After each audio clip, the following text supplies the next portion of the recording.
Hi, my name is Dick Gilman, and my topic is the 1891 Fredonia Opera House. It's a place I really love and have spent many, many hours as a volunteer. This was a chance to really get it out there and so the public, more of the public can see it.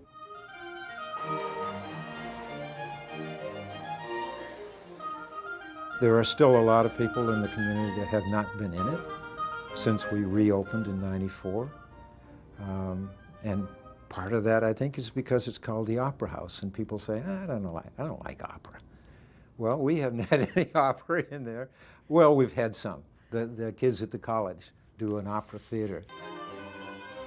But actually putting on a full opera, we don't do that. Good evening, everyone, and welcome to the historic Fredonia Opera House. Please join me in welcoming the Glengarry Boys.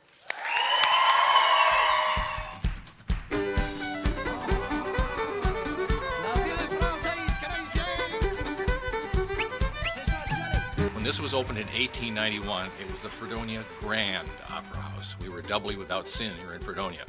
But that's all it was a vaudeville theater. And public discussion, traveling road shows, local talent, that sort of thing happened up until movies took over.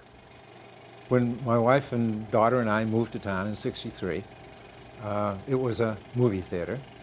It was the Winter Garden, and otherwise known as the Bat Cave, because there were bats that would appear every once in a while in front of the screen. And there was a move to knock down the whole building. It had really suffered a lot. It hadn't been maintained or kept up.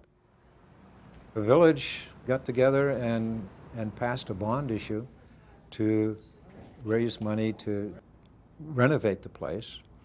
And the Fredonia Preservation Society was formed with the sole purpose of raising money to do the renovation of the theater, which the bond issue would not cover. In the early stages, they used to meet for breakfast Saturday mornings down in one of the local eateries. We'd have breakfast.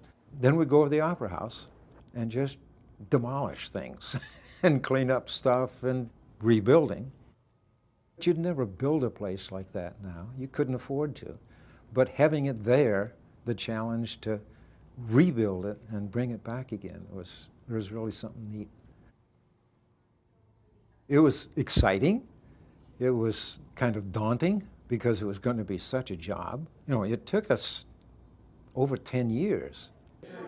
Every time I go there and see people coming in that door, it just sends chills up and down my spine to think I was part of bringing that place back to life.